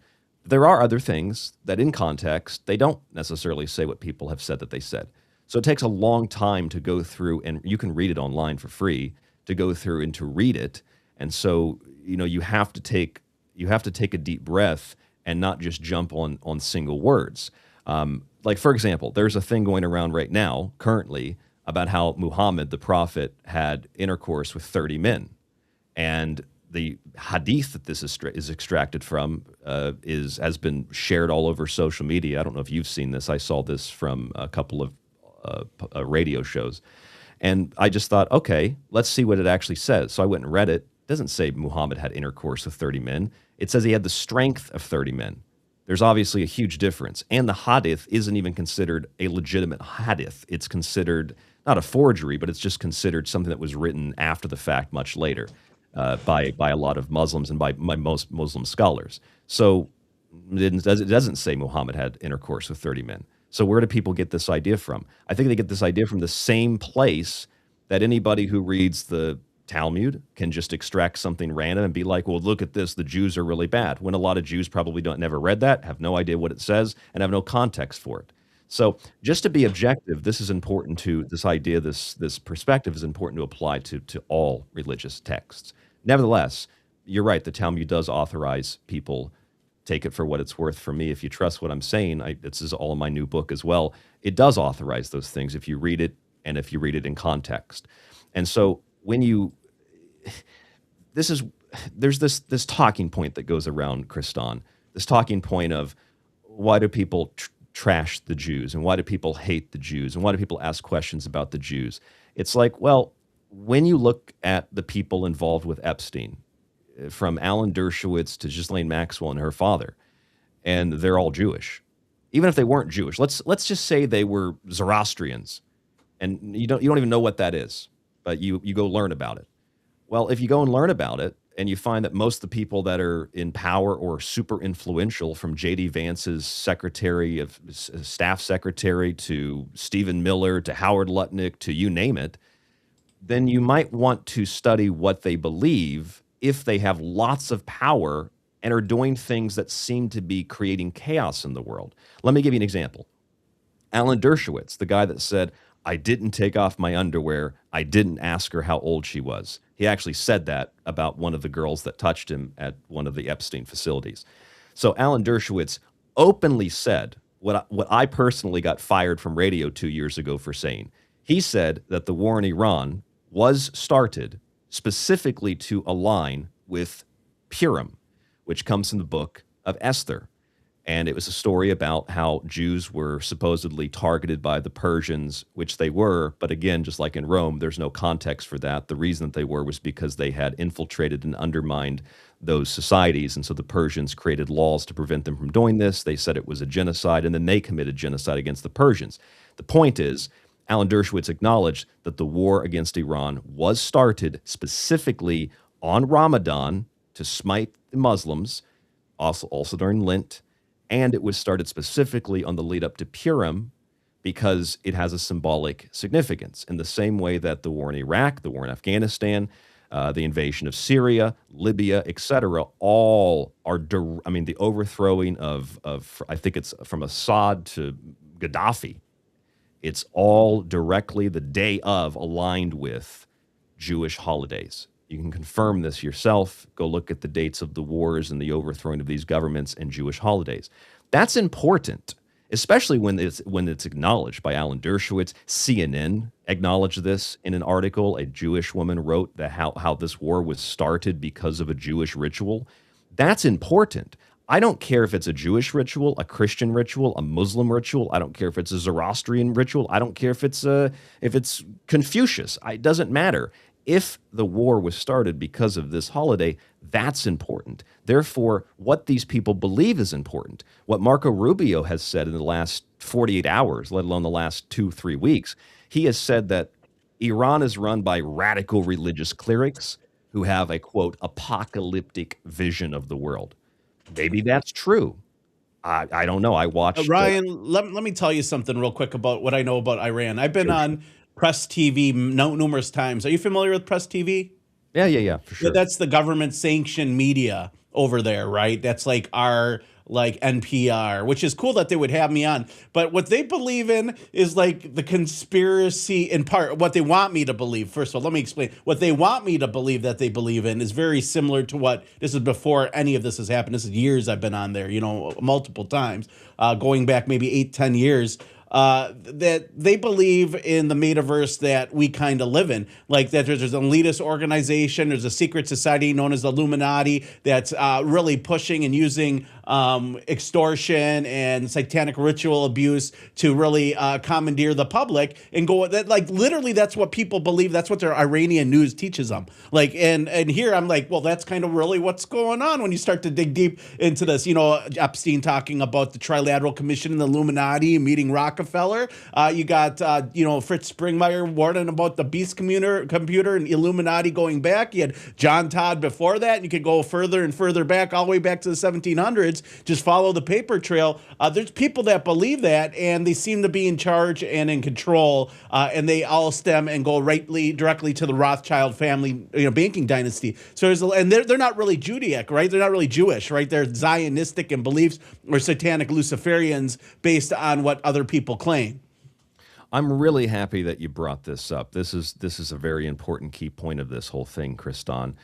Yes, that's why the Iranians have burned at least 3 or 4 that I've seen statues of Baal in the last month or month and a half, because they do know, like most of us, they do know that that's what is running the Western governments. That's what's running the Western media. That's what's running the Western system. And I don't say Western in a degrading way. I'm just saying from their Hollywood, entertainment, radio, TV, music. It's all run by those individuals. Yes, and that's why they burn those things. Now, if you were to look at the history of Iran as a country, like with Syria, it's an old place. Even before it became a country, it's an old place. Dating back, the Persians, dating back 6,000 plus years. They predate the Hebrews. They predate the Jews. They are one of the oldest lineages in the world. They are one of the cradles, if you will, of civilization. Remember when ISIS was running all over the Middle East and they were blowing up statues and statuettes, and they were blowing up like buildings that had very ancient histories and ruins? I think that's part of what this war has to do with. That's another Well, subject. some of those were fake, though. By the way, they had like barbed metal in them, and there were replicas. A lot of those were the Iranian government, Iraqi government. I can't remember where it was. I apologize about my ignorance, but I remember covering the fact that they were like, "Oh, by the way, these weren't real. These were replicas that ISIS was destroying." So a lot of them were replicas. I'm not saying that they didn't destroy any real ones, but they hid a lot of the real stuff. Much like we don't have the real, if you go to look at the Constitution, that's not the real one they signed, right? Usually, Sure. It's a replica. Well, both symbolically and then literally. Some things were literally destroyed. And then, of course. When they say, well, they destroyed replicas. I don't know if I can believe that either. I'm not sure what to believe. But I do think that the optics of this, the idea of what ISIS did and the idea of what we're doing in Iran, I think that this all has to do, again, with belief systems. If the war started on religious Jewish holidays, if we're talking about destroying a culture, destroying one that dates back 6,000 plus years, we're talking not just like about this general idea of a genocide or ethnic cleansing, something that's kind of been talked about in regard to Iran, because Hegseth has said there's no quarter. Iranians, the people, are going to be the target. And Trump's talking about taking out all the power, all the desalination to 92 million plus people. So the idea here is, what Joe Kent wrote in his letter, that Israel pulled the U.S. into a war, they're not going to send any troops, and they're going to make the Americans die for them. That's precisely what it is. That's why he's under investigation by the DOJ, and most of the Epstein people are not. Because he pointed out, whether you're not, I don't necessarily know anything about Joe Kent, but that is essentially the truth. That's exactly what happened, and Trump has essentially even acknowledged that himself. That's exactly what happened. So if that's what happened, then it's important to understand, again, the belief system. And the belief system is that getting other people to do your dirty work for you because you can't, like getting someone to drive for you when you can't drive on a certain day of the week, for example, or getting somebody to cook for you when you can't cook, you can't use fire on a certain day of the week for you. This is, obviously part of the Jewish belief, that they allow for certain things if other people do them for them because they can't, because there's restrictions. If the Americans are being pulled into a war because of this, part of it has to do with destroying that ancient civilization, destroying anything and everything. It's not stargates, but destroying anything and everything associated with Iran, because Iran's also part of the greater Israel project. It's not about preserving. Well, don't they need Iran in theory? Like first of all, if we're going to believe the movie script that's been written, the scripture or the Bible, Iran and also I should bring in Albert Pike's 3 World Wars, because that's what we're experiencing right now, is Islam versus Judaic religions, right, with Israel and Iran. So what they really need, if you're going to use this as, let's say, a roadmap, they need or would like Iran to destroy Israel so that they could therefore rebuild Solomon's temple. At least that's the lore. That's what the Bible at least alludes to. And it may not be Iran, but it's people of this specific religious belief, which is isn't it like whether Isaac or Ishmael and or Jacob was going to be if I remember right, going to be it's a division between who is going to be sacrificed, as from my understanding. One believes one individual was who is going to be on the altar, and the other one believes it was a different individual, and that's what the whole argument is all about. It's like, yeah, we're going to kill each other because we disagree on who's going to be sacrificed here, or who was sacrificed at the end of the day, or was going to be sacrificed. Well, no, so I don't know if a lot of your listeners or a lot of my listeners from my show even realize, I talk about this on occasion, that in the Muslim belief system, the Muslims on average, there's different denominations, but on average, the Muslims believe that in the end times, and this might be familiar with people who have seen Dune or have read the books Dune, in the end times, the Mahdi will team up with Jesus Christ. The Muslims are waiting for Jesus to return too, and he'll team up with the Mahdi. And Jesus and the Mahdi team up, and they go after the Antichrist. The same Antichrist the Christians believe in. They call him Al-Dajjal.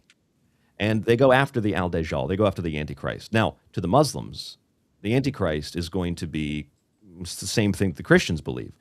And what I was kind of taught growing up, Kristan, I was a Baptist, and I was taught that, or people thought at least, and it was talked about, that the Antichrist is like a supercomputer, or it's going to be a person.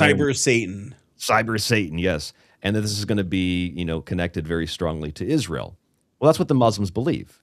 But they didn't start the war. The Christians and the Jews started the war, or the Jews pushing the Christians to start the war. Now, I don't understand something, and I know that this has now been finally talked about by a lot of very famous radio people or very famous media people, finally after, I mean, how many decades in the United States, how many a century plus, it's finally been acknowledged that the Jewish belief is fundamentally incompatible with Christianity because they believe in something completely contrary. If they want to destroy Al-Aqsa and build the third temple and bring back sacrifice of animals and the sacrifice of things that they believe in, that's contrary to what Jesus offered, which was his life. He sacrificed himself for the saving of the people. So it's fundamentally incompatible with the Christian belief. So if people like Pete Hegseth, they're pushing the idea of destroying Al-Aqsa and building the temple, then what he's pushing is an antichrist ideology. Now, Muslims clearly see this. This is why they're not all Iranians are Muslims. Some of them are Zoroastrians. A lot of them are actually Christians. They don't destroy churches or spit on Christians in Iran like they do in Israel and surrounding areas. But if I see this, I know that Muslims see it. And so this is supposed to trigger the Muslim world, supposed to trigger Islam, I believe, into seeing this as part of the prophecy. And as Ted Pike, put in his documentaries 20 years ago, he talked about how the Christians will be pushed to do this, and the more power that these people get over the Christians, the more they're going to be able to do the same things they want to do with Islam. And what those things are, well, we'll put it this way. In the United States, you can see a rise right now, especially in conservative movements, especially in places like Texas, this move to ban the Quran and ban Muslims from praying, and let's just ban Islam. Let's deport all the Muslims, shut down all the mosques. Okay, just for the sake of conversation, just let's make an objective projection and inversion of those statements. I think we should ban all Jewish texts. I think we should shut down all of the synagogues. I think that we should deport all of the Jews. How does that sound? Oh, that's a scary thing to say? Why? You said it about the Muslims, and there's way more Muslims than there are Jews. So if you can say it about the Jews, or the Muslims rather, you can say it about the Jews. Now, whether or not you understand what I'm saying, it's not really the point. The point is, if you can say that about anybody, you can say it about Christians. So the majority Christian audience in the United States needs to understand that if you're going to advocate for the banning of the Quran and the shutting down of mosques and the deporting of Muslims, it's just as easy to argue, if you don't like the Jewish example, how about the Christian one? Let's ban the Bible. That's already being discussed. There's actually legislation in Congress. Over the world. What's that? It's being done across the world, and I wouldn't doubt in the United States they would do that too, or try to push for it. Obviously, when we start talking about, in fact, Albert Pike died as of, yesterday is the anniversary of Albert Pike's death. In his 3 world wars, Christians are supposed to face off with atheistic religions killing each other in order for satanic Luciferianism to reign. That's according to Albert Pike. That's his 1871 letter to Giuseppe Mazzini, which is under some scrutiny, but we know it's at least older than what a lot of people believe it to be. So, but one thing real quick, I want to question you about, have you seen this guy coming around saying he's the new Mahdi?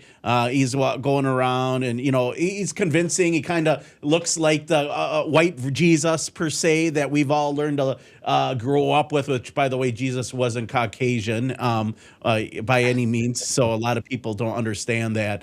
But this guy here, Ahmadi, he started a new religion of peace and light. And he's all over the news saying that he's, here to issue in or usher in, Jesus Christ. And he's like, go back to your gurus. He's not violent, by the way. He seems like a peacemaker, although some of the things he says are a little bit, I don't know if I theologically agree with. But there are, and by the way, there's a list of people claiming to be the Mahdi, right? So it's not, and they said that there will be a lot of false prophets. But not everyone's out there going, hey, I'm Jesus Christ reincarnated. And like you said, when we break down the idea of the Antichrist, right, And I'm going to tell you my idea. My idea is that they would, a couple of viewpoints. One of my metaverses is that they want to get the DNA of Gilgamesh, they want to get the DNA of Nimrod and use that to clone and reincarnate somebody, and that could be the Antichrist. Or it could be AI. They could just put a chip in somebody's brain, and AI is like, I want to share this space, so I'm going to download myself into this person, and I'm going to allow the body to do incredible things because I understand the science behind it, and I can make it do that because I am AI and I can heal people. Now, none of that could be true. It could be aliens. Nowadays everything's aliens. It's Project Bluebeam and full on force. Everyone's like, the aliens are here. They're doing they're human alien hybrids and all this other bizarre stuff. But at the end of the day, it's a real conversation because this is the script that they have written in order for them to bring in what they believe to be their conquering end times. That's why they're building these deep underground bases. That's why you have. Did you see Nathaniel Rothschild's post recently? The end is near. He posted on his Twitter, the end is near. What the hell's the end is near mean? The monetary system? Are we going to central banking digital currency? We got about 15 minutes left here, Ryan, maybe a little bit less. But what are your thoughts on this? Like this idea that they're really working hard to impose the alien agenda. They have so many agendas going at once. We have the Antichrist agenda. We got Project Bluebeam agenda going on. We got the elitist pedophile ring going on where Ghislaine Maxwell's in jail for actually trafficking children, but we don't know who to, right? Because we haven't arrested or went after anyone. And then we got Hollywood and all these other occults that are coming out that, on Joe Rogan, there is a director coming out. Yeah, they eat babies, they sacrifice people. And whether or not that's true, I don't know. It could be all part of the ploy. But what is your geopolitical, analysis of things? What do you think is going on here in the next 15 minutes? Because we talked a little bit about Moloch. We gave the background on there. We know that the words stem from like play ball, baseball, basketball, football. That's why I like hockey. At the end of the day, so because we were giving ode to the deity that eats children, not all fertility deities do this. We understand that Christianity has some pagan roots, definitely when it comes to the collaboration of the idea of the Catholic Church and the Council of Nicaea and banning 22 books of the Bible, amongst other things. But like at the end game, what we're looking at here, we're seeing the world kind of transition, and we're really seeing Israel dictate our policy. We're going to war in Iran because, Israel said so. Like, we need to be preemptive to go after Iran. And I don't think Iran had any intent of attacking the United States if Israel attacked it, but I don't have the intel that our government has, so. I do. I have the intel. It's in all the old ancient texts. They're using them as a script. They're using them as some kind of playbook. And I know that for sure because throughout every part of the ancient world, every single, and I think you've read some of these same books, every single book that's ever been written about something like this describes much of this stuff as archetypical. Long before Carl Jung, it describes it as symbolic, it describes it as metaphoric, it describes it as allegoric. That's why I am very, very firmly in a belief that the four horses of the apocalypse are not literal. However, you can create the conditions by which you can bring about the idea of those things unfolding literally. And that's what I call the optics or the framing of Armageddon. And that's precisely what's being done here. That doesn't mean that the, quote, prophecies are true, because when you study prophecy, prophecy is derived from numerous different books and different denominations and different interpretations. There's not a singular prophecy per se. It's extracted and extrapolated and interpreted, etc. When I listen to Marco Rubio, I mentioned this already, say that Iran is run by religious clerics who have an apocalyptic vision of the future, I believe that, let's just say that's true. Let's just say it's true. We won't argue about it. But that's what Marco Rubio believes. That's what Pete Hegseth believes. He's tattooed his body to that effect. That's what the rabbis that back Trump believe. So let's just put it this way. If it's okay to question the religious beliefs of the clerics that run Iran, why is it not okay, like socially, and why are people not doing this in the media and everywhere else, questioning the religious beliefs of the people that are pushing the war from a Western perspective? Christian, Jewish, or atheist. Well, yeah, Jesus wants the war. That's what they're saying. Because Jesus was really a warmonger, right? Yeah. Do what Jesus wants. We used to have bracelets that said, "What would Jesus do?" Just to kind of remind us. He'd go to war. Yeah, right. Go to war. Yeah, that's what they meant. He'd go to war. And see, that takes us back to Baal. Because, well, let's put it this way. If Baal is a fertility deity, And you reject the notion of new life and creation because you've rejected Jesus. You've rejected the Messiah, the way, the truth, the light, the life, the love, etc. You've rejected that. So you embrace the opposite of those things. Therefore, a fertility deity becomes a deity of the opposite of anti-fertility, an antichrist deity, if you will. It becomes a deity of child sacrifice. And we can find this inversion present today. When people say, well, Jesus would want to go to war, or we have the military telling people that, well, Trump was appointed by God to bring about this war.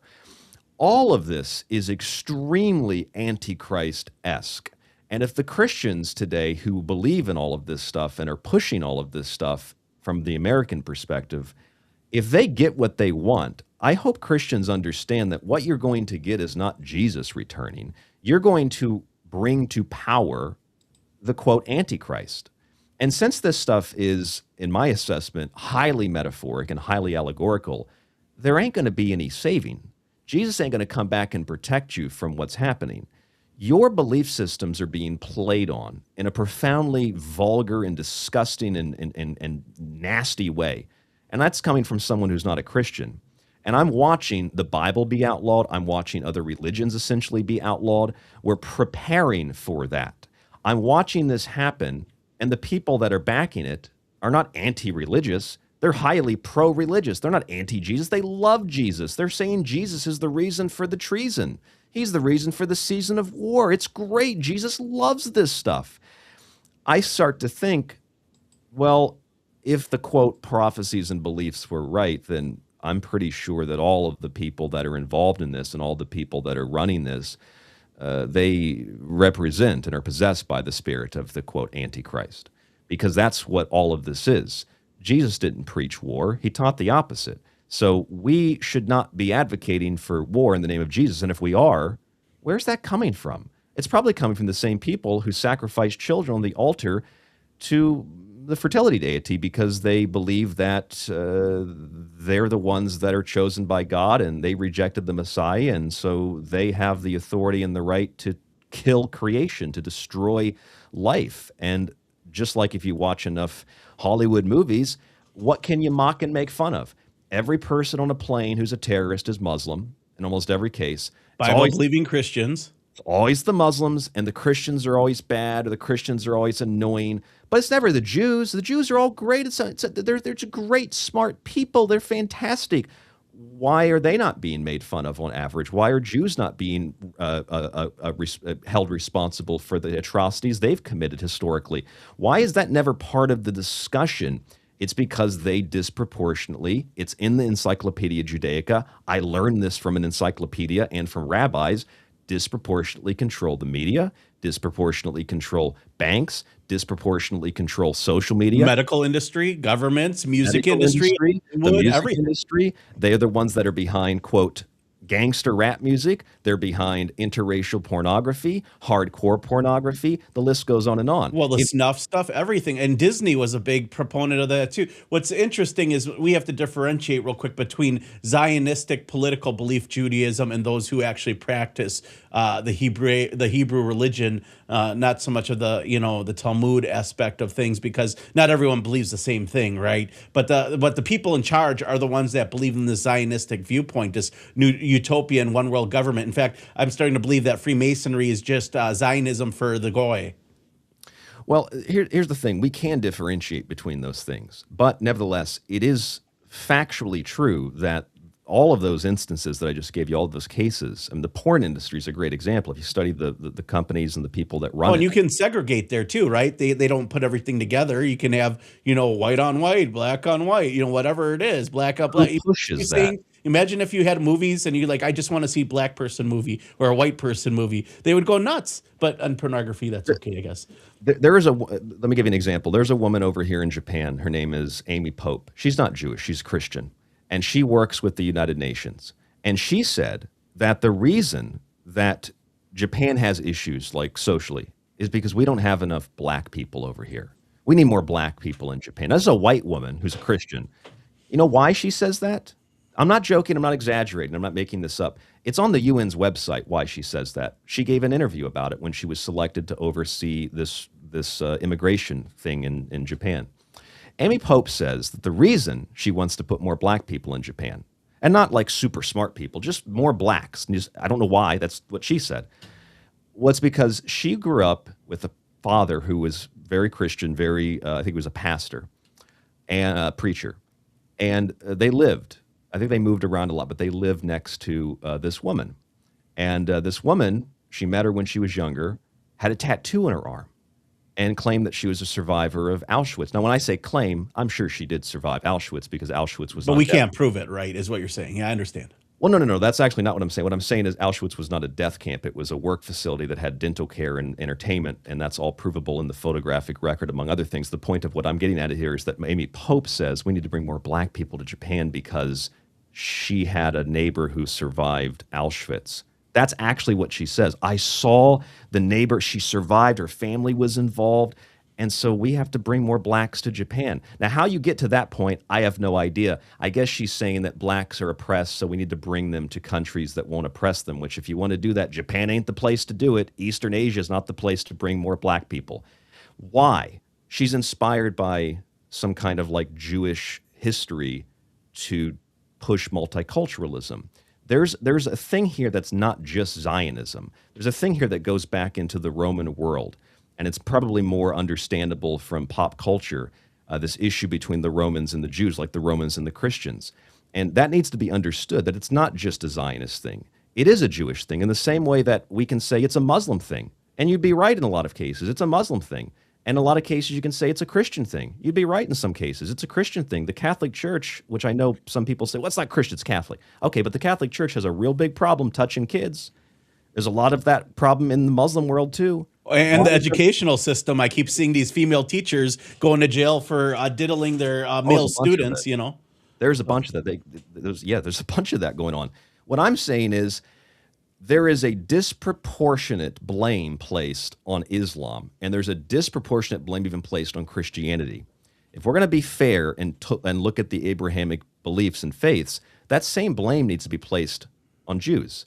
Not for some horrible, oh my God, I hate Jew reason, but just because it's fair when those people are equally responsible for the horrors of the world as Christians or Muslims or any other group. Which brings me to I know we have limited time, brings me back to your other question about like what I believe.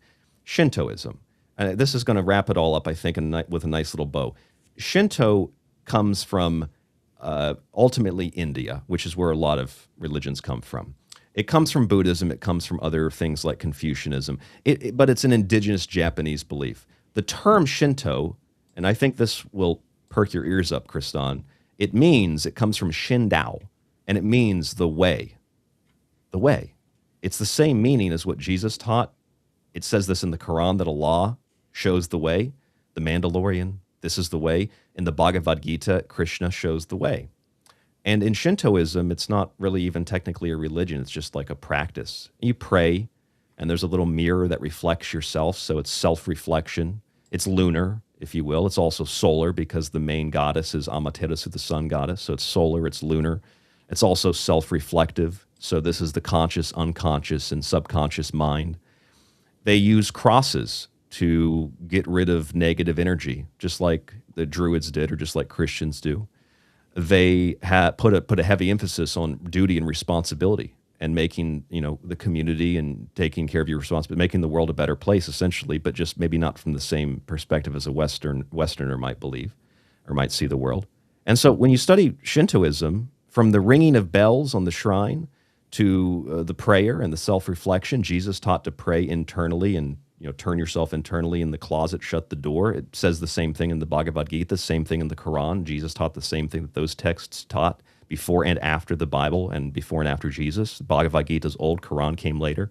And so Shinto teaches the same thing. And I guess what I'm getting at here is whether you look at Shintoism or Christianity or Judaism or Islam or whatever, there's a universality to all these things. And if we hold one to be more important than another, not the title, but like the practice, one to be more important than the other, just on the basis of this is what I believe and those things are wrong, then we're missing a really important key point about the human experience, and that is that we all really see the world the same. And the fighting and the conflict and the hatred and the disgust and the vileness and the let's kill and let's destroy, that all comes from ignorance by choice, of not being willing to listen to what other people have to say or what other people believe. And so I don't really have a belief per se, but I know that the practice of Shinto, the ritualism of it, it appeals to me. And I think that's more important to live a certain way than to have a title. And then that goes for Jews. I've met Jews that are perfectly, I mean, like my son is technically genetically Jewish. His mother's Jewish. It doesn't make them bad people because they're Jewish. They're bad people. Maybe his mother's not maybe a bad person because she used to steal a lot. She had like a compulsiveness to steal. It's not because she's Jewish, just because that's what she did. People do things. It's not because of their religion necessarily, but sometimes it is. And if we're going to be honest and we're going to be objective, if we're going to blame one group universally and wage war and try to kill them all, well, why can't we blame another group? So there's like a blockage there. Well, that's just that we're selectively doing this to, like we've talked about, really bring fruition the roadmap, which is scripture, which is other beliefs that have been written in history, whether it's Nostradamus or the Bible or it's the Quran or anything else. Ryan Gable, thank you for joining us. Let our listeners know where they can find out more about you, where they can get your book, and where can they subscribe to your podcast. Yep, tstradio.info is my website. You can get all my books, Occult Arcana, Liberty Shrugged, and Protocols of Goyim. You can find them other places too, but they're cheapest on the website. If you'd like to email me, rdgable@yahoo.com. That's rdgable@yahoo.com. My show is Monday through Friday. You can find it, of course, on groundzeroplus.com, but you can find it primarily in the free archive on Spreaker, Apple, etc. Again, all the links are on the website. Kristan, thank you for having me on. Ryan Gable, thanks for joining us on this broadcast. We're going to have you back again. We're going to have to get into some of these deep conversations. I appreciate you understanding the time difference is difficult here between here and Japan. So thank you for being up late, and I'm sure our listeners love it. And we'll have this up on social media. For those listening on Ground Zero Plus, thank you for tuning in. You guys know Ryan Gable. He's on the network. Check out On Air, Disclosure Talk Radio, live streaming it. There's a bunch of us on there. Ryder Lee, I heard a William Cooper rerun just the other day. Clyde Lewis is on there. Make sure that you guys check out Ryan Gable's Secret Teachings. It's available on podcast apps too, and we have links to it actually in the description. That being said, you guys have a great one. We'll see you tomorrow. You're listening to The Rundown Live. Have a good night, everyone. Is that who I think it is? Yep, sure is. Did you hear he ditched the man cave and brought back the study? That's so sexy. I love it when a man is educated and informed. He is so dreamy, always reading books and investigating.